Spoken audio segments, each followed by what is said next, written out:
الله الرحمن الرحيم الحمد لله وكفى وسلام على عباده الذين اصطفى أما بعد أعوذ بالله من الشيطان الرجيم بسم الله الرحمن الرحيم وما أصابكم من مصيبة فبما كسبت أيديكم ويعفو عن كثير قال النبي صلى الله عليه وسلم لا تزال قدم ابن آدم يوم القيامة عن خمس عن عمره فيما أفنى وعن شبابه فيما أبلى وعن ماله من أين اكتسبه وأين أنفقه وماذا عمل بما علم صدق الله مولانا العظيم وصدق رسوله النبي الكريم اللهم صل على سيدنا محمد وعلى آل سيدنا محمد وبارك وسلم اللهم صل على سيدنا محمد وعلى آل سيدنا محمد وبارك وسلم اللهم صل على سيدنا محمد وعلى آل سيدنا محمد وبارك وسلم. قرآن کریم میں اللہ پاک نے فرمایا وما اصابکم من مصیبت، اور جو مصیبت تمہیں پہنچتی ہے فبما کسبت ایدیکم، وہ تمہارے ہاتھوں کی کمائی ہوتی ہے. جو مصیبت تمہیں پہنچتی ہے وہ تمہارے ہاتھوں کی کمائی ہوتی ہے. اللہ تعالیٰ کسی بندے کو خواہ مصیبت میں مبتلا نہیں کرتے. جیسی کمائی ہوتی ہے اللہ تعالیٰ اس کا بدلہ ویسا ہی لیتے ہیں. ہاتھوں کی کمائی اگر بری ہے تو بری کمائی پر مصیبتیں ہی اترتی ہیں. اور اگلا جو جملہ ہے اس میں اللہ نے فرمایا وَيَعْفُو عَنْ كَثِيرٍ، اکثر گناہوں کو تو اللہ معاف کر دیتے ہیں. اگر ہر گناہ پر اللہ تعالیٰ پکڑ کرنے لگے تو تمہارے لیے زندگی گزارنا مشکل ہو جائے. کچھ گناہوں پر اللہ پکڑ کر لیتے ہیں. چنانچہ انسان جب گناہ کرتا ہے تو گناہ کے اثرات ضرور ظاہر ہوتے ہیں. ایسا نہیں ہو سکتا کہ بندہ گناہ کرے اور اس کا اثر ظاہر نہ ہو. آپ بتائیں آگ لگے گی تو اس کی تپش تو ہے ہی نا. آگ بھی لگی ہوئی ہے اور اس کی تپش بھی نہیں ہے. کوئی بندہ کہے کہ آگ لگی ہے مگر اس میں جلن نہیں ہے، وہ جلا نہیں رہی ہے، تو یہ عقل میں آنے والی بات ہے. برف ہے تو اس کی ٹھنڈک بھی ہوگی. جیسے آگ کے ساتھ اس کی تپش ہوتی ہے اور برف کے ساتھ اس کی ٹھنڈک ہوتی ہے، بالکل اسی طرح گناہ کے ساتھ اس کے برے اثرات ہوتے ہیں. اور اثرات ایک دو نہیں ہوتے. گناہوں کے ساتھ دنیا میں بھی اثرات ہوتے ہیں اور اس کے اثرات آخرت میں بھی جھیلنے پڑتے ہیں. حضرت مفتی شفیع عثمانی رحمۃ اللہ علیہ انہوں نے بڑی قیمتی بات ارشاد فرمائی. فرماتے تھے کہ گناہ کی وجہ سے آگ میں جلنا پڑتا ہے. چاہے یہاں جل لو اور چاہے وہاں جل لو. یہاں کی آگ آسان ہے لیکن وہاں کی آگ مشکل ہے. یہاں کی آگ سے مراد کیا ہے؟ ندامت کی آگ. ندامت، گناہ ہو گیا تو ندامت کرو، اللہ کے سامنے آنسو بہاؤ. تو گناہوں پر آنسو بہانا یہ بھی گویا ندامت کی آگ ہے. اس میں اپنے آپ کو جلاؤ، شرمندگی ہو، افسوس ہو کہ میں نے گناہ کیا کیوں، کڑھن ہو جی، دل بے چین ہو کہ جس مالک کی اتنی نعمتیں کھا رہا ہوں اس مالک کی نافرمانی میں نے کی کیوں ہے. تو یہ ندامت کی آگ اگر یہاں اس نے جلا دیا تو آخرت کی آگ سے بچ گئے. اور یہاں گناہ پر شرمندہ نہیں ہوئے تو پھر جہنم کی آگ میں جلنا پڑے گا. جہنم کی آگ میں. تو یہ جو آگ ہے ندامت کی آگ، یہ ذرا آسان ہے. دو آنسو بہا دیں، اللہ تعالیٰ کی رحمت متوجہ ہو جاتی ہے اور اللہ تعالیٰ بندے کے گناہوں کو معاف فرما دیتے ہیں. تو عرض یہ کیا کہ جب بندہ گناہ کرتا ہے تو اس کے اثرات ضرور ظاہر ہوتے ہیں. مَن یعمل سوءًا یجزَ بِہ، چنانچہ گناہ کے اثرات کیا ہوتے ہیں؟ نمبر 1، جب بندہ گناہ کرتا ہے تو گناہ کے نتیجے میں اس کا چہرہ اور اس کا دل سیاہ ہو جاتا ہے. چہرہ اور دل سیاہ. چہرے کی صفائی کرنی پڑتی ہے بار بار, کریم پاؤڈر کا سہارا لینا پڑتا ہے. جو اللہ کے نیک بندے ہوتے ہیں, گناہوں سے بچنے والے ہوتے ہیں, ان کی عبادت کا نور, ان کے سجدوں کا نور, ان کی نیکیوں کا نور ان کے چہرے پر چمکتا ہے. انہیں کسی میک اپ کی اور کسی کریم کی اور کسی پاؤڈر کی ضرورت نہیں ہوتی. معمولی چہرہ ہوتا ہے مگر عجیب چمک ہوتی ہے. تو جیسے نیکی میں چمک ہے, روشنی ہے, نور ہے, بالکل اسی طرح گناہ کے اندر ظلمات ہے. جب بندہ گناہ کرے گا تو اس گناہ کی نحوست اس کے چہرے پر بھی ہوگی اور اس کے دل کے اوپر بھی ہوگی. تو گناہ کا ایک نقصان کیا ہوا کہ چہرہ سیاہ ہو جاتا ہے. وحشت سی ہوتی ہے ایسے بندے کو دیکھ کے, بلکہ اس بندے کو خود اپنے آپ سے وحشت ہوتی ہے. اسے خود اپنا چہرہ پیارا نہیں لگتا, دوسروں کو تو کیا لگے. یہ گناہ کا ایک اثر ہوتا ہے اور چہرے کے ساتھ ساتھ دل سیاہ ہو جاتا ہے.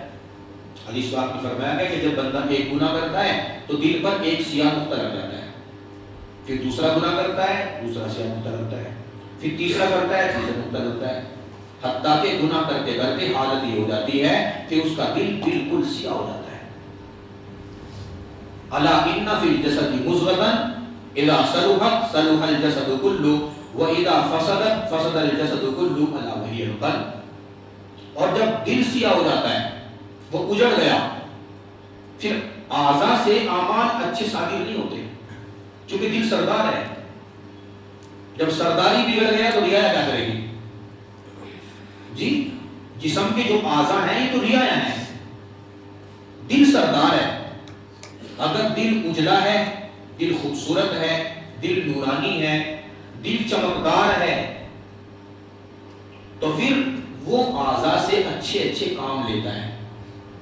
آنکھ کا دیکھنا اچھا, زبان کا بولنا اچھا, کان کا سننا اچھا, اخلاق اچھے, ہاتھ کا کرنا اچھا, پاؤں کا چلنا اچھا, اور پیٹ کے لقمے اچھے.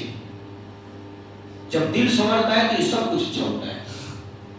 تو گناہ کا پہلا اثر یہ ہوتا ہے کہ جب بندہ گناہ کرتا ہے تو اس کے چہرے کو اور اس کے دل کو سیاہ کر دیا جاتا ہے. دوسرا گناہ کا نقصان یہ ہوتا ہے کہ گناہ کے نتیجے میں بندہ اللہ کی مدد سے محروم کر دیا جاتا ہے. اب بتاؤ بغیر اللہ کی مدد کی کیا بچے گا؟ کوئی کام بنے گا؟ اللہ کی مدد کے بغیر آپ کامیاب ہو سکتے ہو؟ اللہ کی مدد کے بغیر تو ایک لقمے کے ہم محتاج ہیں. کوئی کام اللہ کی مدد کے بغیر نہیں ہو سکتا. بتاؤ رات گزار سکتے ہو؟ یہاں سے روم پہ جا سکتے ہو؟ کھانا کھا سکتے ہو؟ نکال سکتے ہو باہر؟ اللہ کی مدد کے بغیر نہیں ہو سکتا. تو ایسا بندہ جو گناہ کرتا ہے, اس کا دوسرا نقصان یہ ہوتا ہے کہ ایسا بندہ اللہ تعالیٰ کی مدد سے محروم کر دیا جاتا ہے. تو جو بندہ چاہتا ہے کہ میں اللہ کی مدد سے محروم رہوں, کرے گناہ. تیسرا نقصان گناہ کا یہ ہوتا ہے کہ یہ بندہ ذلیل کر دیا جاتا ہے. وَمَن يُهِنِ اللَّهُ فَمَا لَهُ مِن مُكْرِمٍ. گناہ کے نتیجے میں ذلت اس کا مقدر ہو جاتی ہے. اور یاد رکھیں, جسے اللہ تعالیٰ ذلیل کرتے ہیں اسے کوئی پھر دنیا میں عزت نہیں دے سکتا. عزت اور ذلت یہ اللہ کے ہاتھ میں ہے. وَتُعِزُّ مَن تَشَاءُ وَتُذِلُّ مَن تَشَاءُ. جسے چاہتا ہے عزت دیتا ہے اور جسے چاہتا ہے ذلیل کرتا ہے. نافرمانوں کو عزت کون دے گا بتائیں؟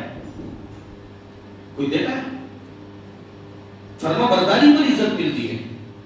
تو جب بندہ گناہ کرتا ہے تو اللہ تعالیٰ اسے ذلت میں ڈال دیتے ہیں. چوتھا نقصان گناہ کا یہ ہوتا ہے کہ اہل خانہ سے محبت کو اٹھا لیا جاتا ہے. گھر کے اندر سگے بھائی, سگی اولاد, سگے ماں باپ اور پڑوسی اور رشتہ دار, ایسا لگتا ہے کہ سب روٹ گئے. یہ گناہوں کا اثر ہوتا ہے. محبتیں باقی نہیں رہتی. گناہوں کا ایک اثر یہ ہوتا ہے کہ اہل خانہ سے آپس میں جو محبتیں ہونی چاہیے وہ محبتیں نہیں ہوتی. اللہ تعالیٰ گناہ کی وجہ سے محبتوں کو چھین لیتے ہیں. دلوں میں جو جوڑ ہونا چاہیے وہ جوڑ نہیں ہوتا، جوڑ ہوتا ہے.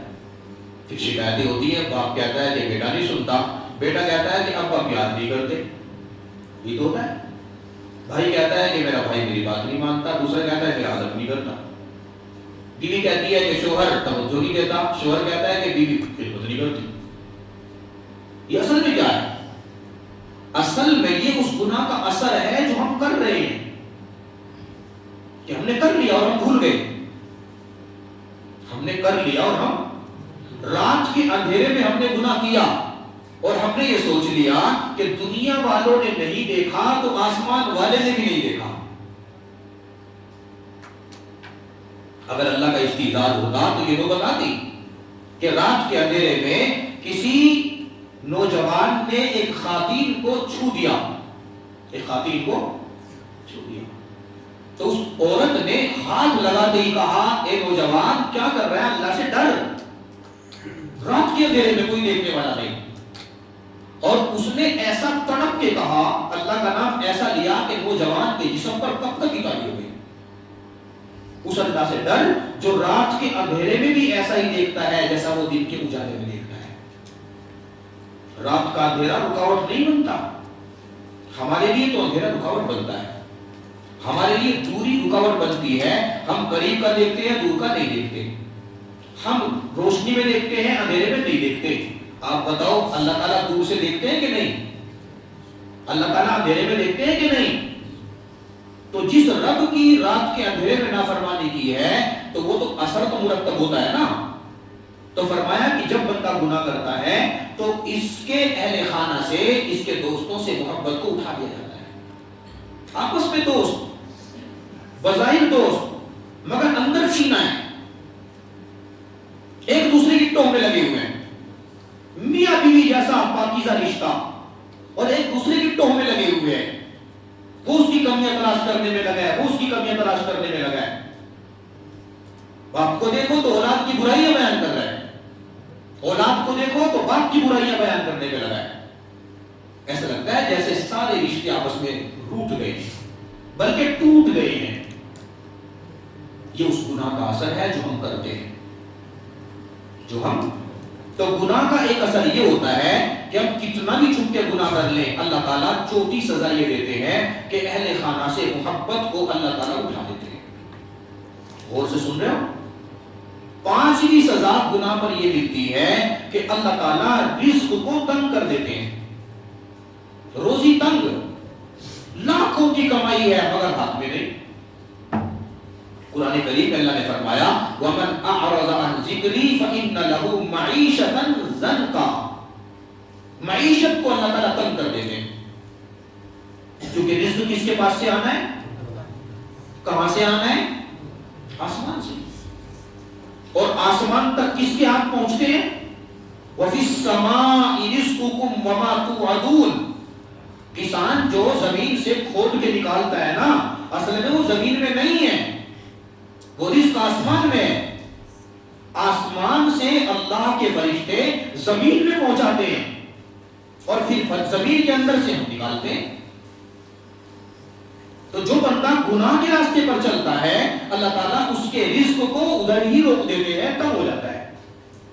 بات سمجھ میں آ رہی؟ آپ کچھ بھی پڑھ لو، کتنے ماہر بن جاؤ، کتنی عقل دوڑا لو، اگر اللہ کی نافرمانی کرو گے تو رزق تنگ ہوگا اور ضرورتیں پوری نہیں ہوگی. رزق تنگ ہونے کا مطلب یہ نہیں کہ ہاتھ میں نہیں آ رہا ہے. رزق تنگ ہونے کا مطلب یہ ہے کہ ہاتھ میں آ رہا ہے مگر ٹک نہیں رہا ہے، ضرورتیں نہیں پوری ہو رہی ہیں. رات دن زبان پہ شکوے، رات دن شکوے. گھر کے اندر دیکھیں، بعض گھروں کے اندر ہم نے دیکھا 4 بندے ہیں، چاروں کما رہے ہیں، پھر بھی شکوا. 4 بندے ہیں، چاروں کما رہے ہیں. بڑا بھائی بھی کماتا ہے، چھوٹا بھائی بھی کماتا ہے، بڑی بھابھی بھی کماتی ہے، چھوٹی والی بھی کما رہی ہے، اور پھر بھی ضرورتیں پوری نہیں ہو رہی ہے خدا کے بندوں کی. یہ کیا ہوا ہے؟ آپ نے کبھی علماء کو دیکھا ایک مسجد کے اندر خدمت کرنے والا نہیں، تنخواہ کتنی ہے؟ 10-15 ہزار روپے. اس کے ٹھانٹ پانٹ دیکھیں، اس کی چمک دیکھی ہے؟ اس کا لباس دیکھا ہے؟ اس کی وضاحت دیکھی ہے؟ کیسے ڈھانٹ سے رہتا ہے اور کیا کیا نہیں کھاتا ہے؟ ہم تصور نہیں کر سکتے جو وہ کھاتا ہے. ایسے ایسے دسترخوان سامنے سجائے جاتے ہیں، بعض دفعہ تو کئی سو قسم کی نعمتیں دسترخوان پہ ہوتی ہیں. ہمیں میسر ہے؟ ہمیں میسر نہیں ہے، انہیں میسر ہے. چونکہ اللہ پاک نے دین کی خدمت کی برکت سے ان کی روزی میں برکت ڈال دی ہے. ہماری روزی سے برکت چھین گئی چونکہ ہم گناہ کر رہے ہیں. جی، مسجد کے ماحول میں رہنے کی وجہ سے اللہ پاک انہیں بہت سے گناہوں سے بچا لیتے ہیں. ہم چونکہ ماحول سے دور ہیں تو ماحول کا ٹکرایا ہوا بندہ عام طور پہ گناہ کر لیتا ہے. تو چنانچہ گناہ کا 5واں نقصان یہ ہوتا ہے کہ جب بندہ گناہ کرتا ہے تو اس کے رزق کو تنگ کر دیا جاتا ہے. آپ چاہتے ہیں کہ زندگی بھر آپ کا رزق تنگ ہو تو گناہ کو چھوڑ دیں. اللہ کا واسطہ رمضان کا مہینہ ہے، رمضان کے مہینے میں اپنے اللہ سے عہد کر لے کہ یا اللہ ہم گناہ کے قریب نہیں جائیں گے. دیکھو 3 کام ایسے ہیں جن پر اللہ کی خاص مدد آتی ہے. اگر نیت کرو تو بتاؤ 3 کام ایسے ہیں جن پر اللہ کی خاص مدد. نمبر 1، جب کوئی بندہ اپنی بیٹی کا یا بہن کا نکاح کرنا چاہتا ہے تو اللہ تعالیٰ غیب سے مدد کرتے ہیں اور نکاح کے انتظام ہو جاتے ہیں. اللہ تعالیٰ اس کام کو اٹکنے نہیں دیتے. دوسرا کام، جب کوئی بندہ اللہ کا گھر مسجد بنانے کا ارادہ کرتا ہے تو اللہ تعالیٰ اس کام کو نہیں رکنے دیتے، نہیں اٹکنے دیتے، اللہ غیب سے مدد کرتے ہیں. تیسرا کام، جب کوئی بندہ گناہ سے بچنے کے لیے قدم اٹھاتا ہے تو اللہ تعالیٰ کی رحمت آ کے بڑھ کے اسے سنبھالتی ہے اور اللہ تعالیٰ پھر اسے گناہ سے بچا کے دکھا دیتے ہیں. تو ہم نے تو صرف ارادہ کرنا ہے نا. ہم کون ہوتے ہیں گناہ سے بچنے والے؟ کیا پیتی اور کیا پیتی کا شوربہ؟ ہماری حیثیت کیا ہے؟ ہمارے اندر طاقت کہاں ہے کہ ہم گناہوں سے بچیں؟ بچانے والی ذات اللہ کی ہے. تو آپ ارادہ کر کے قدم تو اٹھائیں نا گناہ سے بچنے کے لیے. ارادہ تو کریں پختہ کہ پیارے اللہ جو گناہ کر لیے ہو گئے، اللہ ان پر شرمندہ ہے، معاف کر دو. آئندہ عزم بالجزم کرتے ہیں، پختہ ارادہ کرتے ہیں گناہ نہیں کریں گے. پھر دیکھو اللہ کی رحمت کیسے بڑھ کے آپ کو سنبھالتی ہے. آپ کی جوانی مثالی بنے گی. جوانی میں ولایت کا مقام حاصل کرنا بہت آسان ہوتا ہے. چنانچہ 5واں نقصان گناہ کا یہ ہوتا ہے کہ بندہ جب گناہ کرتا ہے تو اس کے رزق کو تنگ کر دیا جاتا ہے. آپ وسیع رزق چاہتے ہیں تو گناہ کو چھوڑ دیں. چھٹا نقصان گناہ کا یہ ہوتا ہے کہ بندہ برکت سے محروم. برکت، وقت میں برکت نہیں، جو کام کرنے جاتا ہوتا ہی نہیں. گھر میں برکت نہیں، روزی میں برکت نہیں، زندگی میں برکت نہیں ہے. زندگی کی برکت کیسے نکلتی ہے کہ اللہ پاک نے بھری جوانی میں بیمار بنا دی. جوانی میں کچھ کر نہیں پا رہے ہیں، صاحب فراش ہے، وقت ایسے ہی گزر رہا ہے. تو اگر زندگی میں بندہ کچھ نہیں کر پا رہا ہے تو اس کا مطلب یہ ہے کہ اس کی عمر سے برکت نکال دی گئی. بعد دفعہ نصیحت کو چھین کے برکت نکال لیتے ہیں. جو کام کرنے جاتے ہیں کام ادھورا رہ جاتا ہے، کام ختم، ٹائم ختم ہو جاتا ہے. جدھر قدم بڑھائے کام نہیں ہوتا، اٹک جاتا ہے. یہ ہے بے برکتی. جب اللہ تعالیٰ برکت ڈالتے ہیں تو بندہ قدم بڑھاتا ہے، اس کا کام پورا ہو جاتا ہے. بلکہ علماء نے لکھا ہے کہ جب اللہ تعالیٰ بندے کے بارے میں برکت کا فیصلہ کرتے ہیں تو بعض دفعہ یہ مٹی کو ہاتھ لگاتا ہے، اللہ پاک اس کو سونا بنا دیتے ہیں. اور جب برکت نکلتی ہے تو ہاتھ میں سونا ہوتا ہے، اس کو بھی اللہ مٹی بنا دیتے ہیں. اس کا سونا بھی مٹی کے بھاؤ جاتا ہے. جب زندگی میں برکت آتی ہے تو اعمال بھی سونے کے بھاؤ جاتے ہیں. تو گناہوں کی ایک نحوست یہ ہوتی ہے کہ انسان کی زندگی سے برکت نکال دی جاتی ہے. ایک چھٹا نقصان گناہ کا بڑا خطرناک. جب بندہ گناہ کرتا ہے تو گناہ کا اثر یہ ہوتا ہے کہ اللہ تعالیٰ نیک عمل کی توفیق چھین لیتے ہیں. نیک عمل کی توفیق ہم کیا سوچتے ہیں کہ ہم کر نہیں رہے ہیں. او بھائی اللہ کرنے نہیں دے رہے ہیں. اللہ کرنے نہیں دے رہے ہیں. کوئی بھدی سی شکل کا بندہ، گندا سندا سا، کپڑے بھی اس کے گندے، چہرہ بھی اس کا گندا، چپل بھی اس کے غلاظت میں لت پت، اور وہ آپ کے دروازے پہ آ کے اندر آنا چاہتا ہے تو آپ آنے دو گے؟ جب بندہ گناہوں میں لت پت ہوتا ہے، روح بھی گندی، جسم بھی گندا، تن بھی گندا، من بھی گندا، ایسا بندہ جو گناہوں میں لت پت ہے، اللہ تعالیٰ ایسے بندے سے ناراض ہوتے ہیں اور نیک عمل کی توفیق اس سے چھین لیتے ہیں، نماز نہیں پڑھنے دیتے. اور اگر کوئی دھکے لگا کے آ گیا، لے کے آ گیا، دھکے دے دیں گے تو جلدی سے آئیں گے اور فرض پڑھیں گے اور ایسے نکل کے بھاگیں گے جیسا کہ قید خانے سے قیدی نکل کے جا رہا ہے. المومن فی المسجد کسمۃ فی الماء، المنافق فی المسجد کطیر فی القفص. حدیث پاک میں اللہ کے پیارے محبوب علیہ السلام نے ارشاد فرمایا کہ مومن مسجد میں آ کے ایسے سکون پاتا ہے جیسا کہ مچھلی پانی کے اندر سکون پاتی ہے. مچھلی کو پانی سے نکالو تو تڑپتی ہے کہ نہیں تڑپتی؟ مومن مسجد کے اندر سکون پاتا ہے، باہر نکلتا ہے تو تڑپتا ہے. آپ بتاؤ ہماری حالت کیا ہوتی ہے؟ المنافق فی المسجد کطیر فی القفص. اور جو منافق ہوتا ہے دوغلا، منافق دوغلا، یہ دوغلا بندہ جب مسجد میں آتا ہے تو ایسے پھڑپڑاتا تڑپتا ہے جیسا کہ جال کے اندر پرندہ تڑپتا ہے، پھڑپڑاتا ہے. ہم ایسی تو پھڑپڑاتے ہیں، سلام پھیرتے کیسے بھاگتے ہیں؟ بازی تو ایسے غافل کہ سلام پھیرا، موبائل جیب میں سے نکال کے اس کو چیک کرتے ہیں جیسے اللہ کی طرف سے میسج آیا ہو کہ قبول کر لی. ہوتا نہیں ہوتا ہے؟ باہر راؤنڈ لگا کے آئیں گے، او بھائی باہر کیا ہے، بیٹھو اللہ کے بندو، اللہ کو منانے آئے ہو، جتنا دیر رہنا ہے بیٹھو اندر. یہ فرض نماز پڑھنے کے بعد میں ایک دم سے باہر نکلنے کا مطلب کیا ہے؟ پرندوں کی طرح پھڑپڑا رہے ہیں. اس کا مطلب حدیث کی روح سے ہم مومن نہیں، ہم منافق بنے ہوئے ہیں. یہ ڈرنے والی بات ہے، میں مذاق نہیں کر رہا ہوں، یہ ڈرنے والی بات ہے کہ اگر ہم پکے مومن ہوتے تو ہمیں مسجد کے اندر چین ملتا، قرار آتا، سکون ملتا، جیسے مچھلی کو پانی میں ملتا ہے. مگر ہمیں نہیں ملتا تو اس کا مطلب منافقت ہے، ہم دوغلے ہیں. زبان سے کلمہ پڑھتے ہیں مگر دل میں ایمان نہیں ہے وہ جو ہونا چاہیے. تو گناہ کا ایک نقصان یہ ہوتا ہے کہ بندہ نیک عمل کی توفیق سے محروم کر دیا جاتا ہے. 8واں نقصان گناہ کا یہ ہے کہ جب بندہ ایک گناہ کرتا ہے تو ایک گناہ کی وجہ سے دوسرے گناہ کا دروازہ کھول دیا جاتا ہے. ایک گناہ کرے گا تو اس کی وجہ سے بھی دوسرے کے قریب جائے گا. ہمیشہ یاد رکھیں، اگر کوئی یہ سوچتا ہے نا بس یہ ایک گناہ کر لوں پھر نہیں کروں گا، ممکن ہی نہیں ہے کہ وہ ایک گناہ پر اکتفا کر لے، کیونکہ ایک گناہ دوسرے گناہ کی طرف کھینچ کے لے جاتا ہے. جی ایک گناہ سے بچنے کی، ایک گناہ کر کے بندہ پھر کئی گناہوں کی لپیٹ میں آ جاتا ہے. اگر گناہ سے بچنا ہے تو ایک ہی گناہ سے بچنا ہوتا ہے.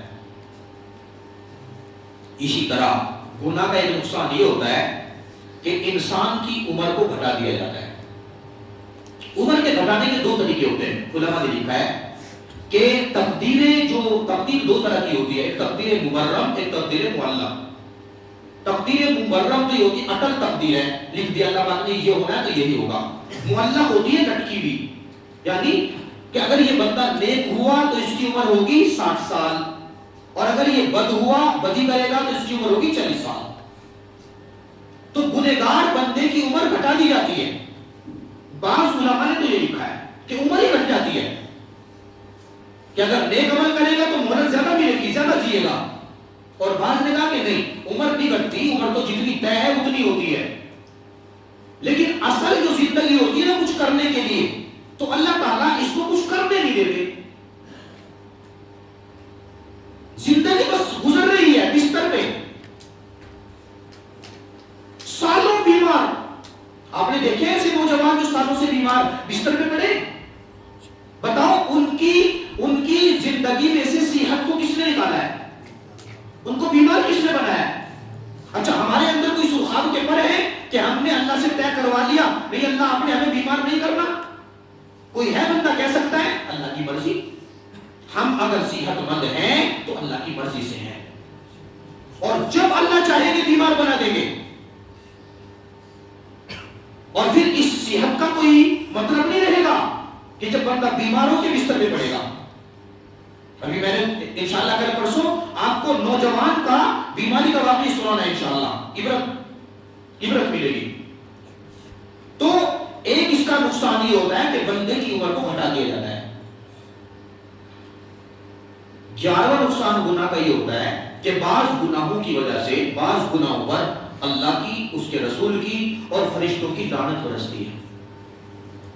بعض گناہ ایسے ہیں کہ ان گناہ کرنے والوں پر فرشتوں کی اور اللہ کی اور اللہ کے رسول کی لعنت یہ عربی زبان کا بہت خطرناک لفظ ہے.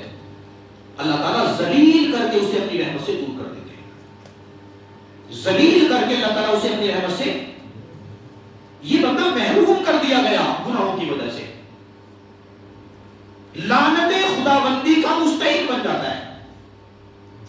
اور ایک گناہ کا اثر یہ ہوتا ہے کہ بندے کی یادداشت کمزور ہو جاتی ہے. یادداشت، قوت حافظہ، یاد کرتے یاد ہی نہیں ہوتا. آپ حیران ہوں گے، ہمارے دارالعلوم دیوبند کے بانی حضرت مولانا قاسم رحمۃ اللہ علیہ بڑھاپے میں سفر حج پر تھے. کشتی میں سفر ہوتا تھا. بڑھاپے میں تو حافظہ بہت کمزور ہو جاتا ہے. ہم نے کئی دفعہ یہاں جب ہم آنڈرسن پیٹ میں تھے، کئی بوڑھوں نے چاہا کہ قاعدہ پڑھے، نہیں پڑھ پائے، یاد ہی نہیں ہوتا تھا. تو بڑھاپے میں یاد نہیں ہوتی باتیں، بچپن میں یاد ہوتی ہیں. جوانی میں تھوڑا ہوتا حافظہ کمزور ہو جاتا ہے. جیسے جیسے عمر بڑھتی ہے تو حافظہ کمزور ہو جاتا ہے. جوانی میں ویسے شباب پہ ہوتا ہے حافظہ. اگر بندہ نیکوکاری کا راستہ اختیار کرے تو اس کا حافظہ بہت مضبوط ہوتا ہے. امام شافعی کو حضرت وکیع نے، ان کے استاد نے یہی کہا تھا جب انہوں نے شکایت کی کہ میں بھول جاتا ہوں، تو فرمایا تھا کہ آپ گناہ کرتے ہو، گناہ چھوڑ دو. گناہ سے قوت حافظہ ختم ہو جاتا ہے. تو حضرت مولانا قاسم نانوتوی رحمۃ اللہ علیہ کشتی میں تھے سفر حج پر. بہت سارے علماء تھے. رمضان کا مہینہ آیا، کئی مہینے کا سفر ہوتا تھا. تو کشتی میں مولوی تو بہت سارے تھے مگر حافظ کوئی نہیں. اب کہتے ہیں کہ مجھے بڑی شرم آئی کہ رمضان کا مہینہ اور ہم سب مولوی اور تراویح پڑھیں گے الگ طرح سے، تو مجھے شرم آئی. تو حضرت نے روزانہ یہ طے کر لیا کہ روزانہ ایک پارہ حفظ یاد کروں گا اور پھر رات میں تراویح میں سناؤں گا. کہتے ہیں رمضان کا چاند نظر آیا اور قرآن یاد کرنا شروع کر دیا. حافظ نہیں تھے، 24 گھنٹے میں ایک پارہ زبانی یاد کرتے تھے اور تراویح میں سناتے تھے. کہتے تھے، فرمایا کہ رمضان کا چاند نظر آیا، قرآن کریم حفظ کرنا شروع کیا، اور عید کا چاند نظر آیا، اللہ پاک نے رمضان کی برکت سے مجھے ایک مہینے میں قرآن کریم کا حافظ بنا دیا. بڑھاپے کا حافظ ہے بھائی، یہ نیکی کی برکت ہے، یہ گناہوں سے بچنے کی برکت ہے. وہ دارالعلوم دیوبند کے بانی ہیں جس کو ام المدارس کہا جاتا ہے، پوری دنیا کے مدرسوں کی ماں. ساری شاخیں وہیں سے نکل رہی ہیں. بڑھاپے میں ممکن ہے، اور آئے دن آپ سنتے رہتے ہیں کہ کشمیر کی کسی بچی نے اس سال 29 دن میں قرآن کریم حفظ مکمل کیا ہے. 29 دن میں. پچھلے سال ایک رکشہ والے کا واقعہ ہم نے سنا کہ 40 دن میں اس کے بچے نے قرآن کریم کو حفظ مکمل کیا ہے. عقل میں آتی بات، مگر کرنے والوں نے کیا ہے. ہم ایک صفحہ یاد نہیں کر پائیں گے. تو جب بندہ نیکی کے راستے پہ ہوتا ہے تو اللہ تعالیٰ حافظہ، قوت حافظہ مضبوط کرتے ہیں، اور جب گناہوں کی طرف جاتے ہیں تو اللہ تعالیٰ پھر قوت حافظہ کو کمزور کر دیتے ہیں. گھروں کے اندر آپ دیکھو، شوہر کام بتاتا ہے، شام کو بیوی کو آ کہتا ہے تم نے یہ کیا کہ میں بھول گئی. بڑا بھائی چھوٹے بھائی کو کام بتاتا ہے، تم نے کام کرنا ہے، شام کو پوچھتا ہے میں بھول گیا. او بھائی کیا ہو گیا؟ یہ گناہوں کی نوسط ہے. سمجھ میں آ رہی؟ تو ایک گناہ کا نقصان یہ ہوتا ہے کہ بندے کی یادداشت کمزور ہو جاتی ہے. ایک اور گناہ کا نقصان وہ یہ ہے کہ انسان کا دل سکون سے محروم کر دیا جاتا ہے. بے چین، سکون نہیں ملتا. گنہگار بندے کو سکون نہیں ملتا, کروٹیں بدلتا رہتا ہے راتوں کو, بعض دفعہ نیند کی گولیاں کھا کھا کے سوتا ہے. اللہ والے بستر پہ بعد میں جاتے ہیں, اللہ کے نیک بندے, اور نیند پہلے آ جاتی ہے, اتنے تھکے ہوتے ہیں. ہم بستر پہ جاتے ہیں, موبائل دیکھ دیکھ کے پھر بند کرتے ہیں, پھر دیکھتے ہیں, پھر بند کرتے ہیں, نیند نہیں آتی. وہ بھائی نیند نہیں آ رہی, چلو تھوڑا وہ دیکھ لیتے ہیں. تو موبائل میں نیند ہے, اس میں نیکی ہو تو نیند ہو. نیند تو آرام کا نام ہے نا. گنہگار بندے کو اللہ آرام کیوں دیں گے؟ سکون اس بندے سے روٹ جاتا ہے. الا بذکر اللہ تطمئن القلوب, سنو دلوں کا سکون اللہ کی یاد میں ہے, گناہوں میں نہیں ہے. گناہ سکون کو لوٹنے کا کام کرتے ہیں, دل بے چین رہتا ہے, ہر وقت پریشان. تو اگر آپ کا دل بے چین ہے, نیند نہیں آتی ہے, آرام نہیں ملتا ہے, تو سمجھ لیں کہ گناہ کر رہے ہو. توبہ کرو, اللہ سے معافی مانگو. جب توبہ ہوگی, اللہ سے معافی ہوگی, تو اس کے بعد میں دل کو قرار آئے گا, دل کو سکون ملے گا. تو گناہ کا ایک نقصان یہ ہے کہ اللہ تعالیٰ سکون سے محروم کر دیتے ہیں. اور گناہ کا ایک نقصان 14واں نقصان یہ کہ اللہ تعالیٰ علم و عمل سے محروم کر دیتے ہیں. علم و عمل سے دین کا علم حاصل نہیں ہوگا, اور اگر علم حاصل کر لیا تو عمل کی توفیق نہیں ملے گی. گناہ کا ایک نقصان یہ ہوتا ہے کہ گنہگار بندے کی زبان میں اثر نہیں ہوتا, زبان بے اثر, بولو بات اثر ہی نہیں کرتی, بندے سنتے ہیں اور جھاڑ کے چلے جاتے ہیں. تو اگر آپ نے اپنی زبان میں اثر ڈالنا ہے کہ ہماری باتوں کو سنا جائے, عمل کیا جائے, تو پھر گناہ سے بچنا پڑتا ہے. اسی طرح گناہ کا ایک نقصان یہ ہوتا ہے کہ اللہ تعالیٰ ماتحتوں کو نافرمان بنا دیتے ہیں. جب بندہ اپنے بڑے کی نافرمانی کر رہا ہے, یہ کیسے ممکن ہے کہ میرے چھوٹے میری فرما برداری کریں گے؟ پہلے اپنے بڑے کی فرما برداری کرنی پڑے گی, اس کا حکم ماننا پڑے گا, تب جا کے ماتحت فرما برداری کرتے ہیں. ڈرا کے آپ نہیں منوا سکتے, دبا کے آپ اپنی بات نہیں منوا سکتے, اور دبا کے آپ اپنی عزت نہیں کروا سکتے. یہ طاقت نیکی کے اندر ہوتی ہے. چنانچہ جب بندہ اپنے بڑے کی یعنی اپنے اللہ کی فرما برداری کرتا ہے, تو اللہ تعالیٰ نتیجے میں ماتحتوں کو فرما بردار بنا دیتے ہیں. گناہ کا ایک نقصان یہ ہوتا ہے کہ جب بندہ کثرت سے گناہ کرتا ہے, تو یہ بندہ توبہ سے عام طور پہ محروم ہوتا ہے. یہ توبہ کو ٹالتا رہتا ہے, کل کر لیں گے, کل کر لیں گے. دیکھو توبہ کے معاملے میں ہمیشہ یاد رکھیں, حدیث پاک میں اللہ کے اسلام نے فرمایا اجل التوبہ قبل الموت, اجل التوبہ قبل الموت, کہ موت سے پہلے توبہ میں جلدی کرو. اچھا موت کتنی دور ہے ہم سے, کتنی دور ہے؟ نبی اسلام نے حضرت عبداللہ بن عمر سے پوچھا کہ موت کو کتنا دور پاتے ہو؟ تو کہتے ہیں کہ جب میں نماز کی نیت باندھتا ہوں تو مجھے یقین نہیں ہوتا کہ نماز پوری پڑھ پاؤں گا کہ نہیں. فرمایا دور کی سوچتے ہو, جب میں دائیں طرف سلام پھیرتا ہوں تو بائیں طرف کا یقین نہیں ہوتا کہ سلام پھیر پاؤں گا کہ نہیں. موت اتنے قریب ہے. اچھا جی بیماری آئے گی تب مریں گے, تو جو بیمار نہیں ہوتے وہ نہیں مرتے. اچھا جی بڑھاپے میں مریں گے تو جو جوان نہیں مرتے. اچھا جی جوانی میں مریں گے تو بچے نہیں مرتے.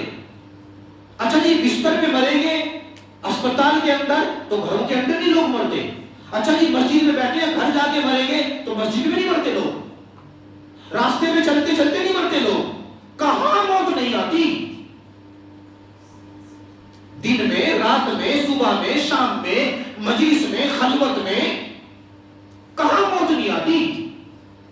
ہم موت کو بھول جاتے ہیں. موت ہر وقت ہمارے تعاقب میں ہے. سمجھ میں آ رہی بھائی؟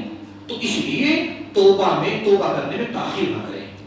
جو گناہ ہو رہے ہیں, ہم اللہ ہمارے گناہوں کو جانتے ہیں, بس اللہ کے سامنے آ کے اقرار کر کے اللہ سے معافی مانگنا ہوتا ہے. جب اللہ تعالیٰ سے اپنے گناہوں کو یاد کر کے معافی مانگ لی, اللہ بندہ معافی مانگنے میں دیر کرتا ہے, اللہ تعالیٰ معاف کرنے میں دیر نہیں کرتا. 100 بندوں کا قاتل تھا, بنی اسرائیل میں تھا, اور توبہ کے ارادے سے چلا. توبہ کے ارادے سے بتایا گیا فلاں بستی میں اللہ کے لوگ نیک بندے رہتے ہیں, وہاں چلے جاؤ, وہ توبہ کروا دیں گے. تو توبہ کے ارادے سے چلا، توبہ نہیں کی، بس یہ احساس ہو گیا کہ میں نے جو قتل کی ہے نا غلط کی ہے، توبہ کر لیتا ہوں، اور اس بستی کی طرف چل دیا۔ راستے میں موت آ گئی۔ جب راستے میں موت آئی تو اپنے گھر سے جو فاصلہ طے کیا وہ ابھی تھوڑا سا طے کیا ہے۔ جب موت آئی تو روح لینے کے لیے دونوں فرشتے آ گئے، جنت والے بھی جہنم والے بھی، اور آپس میں ان میں لڑائی ہو رہی ہے۔ جنت والے کہتے ہیں کہ ہم نے لے کے جانا ہے کیونکہ توبہ کے ارادے سے نکل گیا تھا۔ جہنم والا کہتا ہے نہیں، میں نے لے کے جانا ہے کیونکہ ابھی توبہ کی نہیں، وہاں جاتا توبہ کرتا۔ آپس میں فرشتوں میں جھگڑا ہو رہا ہے۔ اللہ سے پوچھتے ہیں یا اللہ کیا کریں؟ اللہ کہتے ہیں زمین مانگ لو، اگر یہ نیک لوگوں کی بستی کے قریب ہے تو جنت والے لے جاؤ، اور اگر یہ اپنی بستی کے قریب ہے تو جہنم والے لے جائے۔ حدیث پاک میں فرمایا گیا کہ ابھی سفر تھوڑا تھا، تھوڑا کیا تھا، نیک لوگوں کی بستی دور تھی، مگر اللہ پاک نے اس بستی کو، اس راستے کو سمٹنے کا حکم دیا اور اس راستے کو کشادہ ہونے کا حکم دے دیا۔ سمجھ میں آ رہی ہے؟ راستہ تھوڑا طے کیا تھا مگر اس کو لمبا کر دیا، اور وہ بھی زیادہ باقی تھا، اس کو اللہ پاک نے تھوڑا کر دیا۔ یہ اللہ کی مہربانی ہے، یہ اللہ کے ہاتھ میں ہے۔ اور بھائی فیصلوں کو، فاصلوں کو طے کرانا اللہ کے ہاتھ میں کہ نہیں؟ پہلے لوگ حج کرتے تھے 6 مہینوں میں، اب بندہ 5.5 گھنٹے میں پہنچ جاتا ہے۔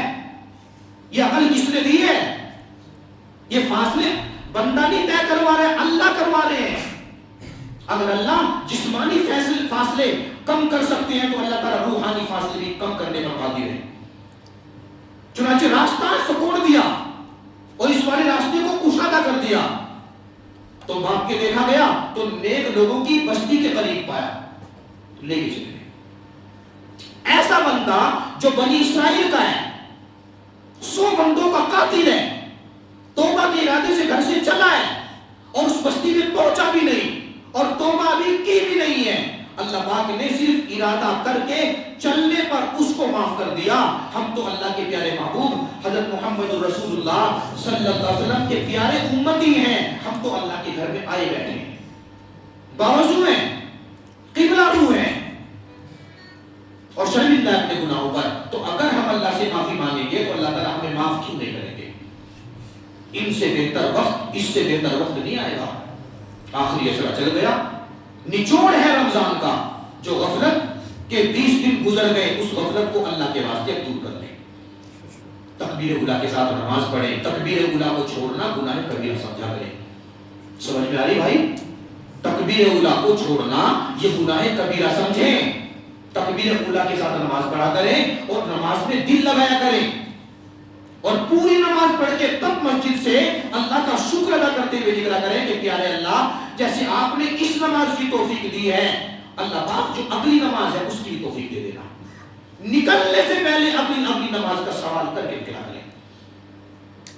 جب آپ ایسی تڑپ کے ساتھ میں نکلیں گے، دعائیں مانگتے ہوئے نکلیں گے، اللہ تعالیٰ ضرور توفیق عطا فرمائیں گے۔ اللہ تعالیٰ عمل کی توفیق نصیب فرمائے، ہمارے نبی بنا۔ الحمدللہ رب العالمین، اللہم صلی علی سیدنا محمد وعلی آل سیدنا محمد وبارک وسلم۔ ربنا ظلمنا انفسنا وإن لم تغفر لنا وترحمنا لنكونن من الخاسرین۔ ربنا لا تزغ قلوبنا بعد إذ هديتنا وهب لنا من لدنك رحمة إنك أنت الوهاب۔ رب اغفر وارحم وأنت خير الراحمين۔ رب اجعلني مقيم الصلاة ومن ذريتي ربنا وتقبل دعاء۔ ربنا اغفر لنا ولوالدينا وللمؤمنين يوم يقوم الحساب۔ ربنا هب لنا من أزواجنا وذرياتنا قرة أعين واجعلنا للمتقين إماما۔ اللهم إني أسألك علما نافعا ورزقا واسعا وشفاء من كل داء۔ اللهم إني أسألك رضاك والجنة وأعوذ بك من سخطك والنار۔ اللهم إني أسألك العفو والعافية والمعافاة في الدنيا والآخرة۔ اللهم إنك عفو كريم تحب العفو فاعف عنا يا كريم۔ رب اغفر وارحم وأنت خير الراحمين۔ اللهم صل وسلم وبارك على حبيبك محمد وآله وأصحابه أجمعين برحمتك يا أرحم الراحمين، والحمد لله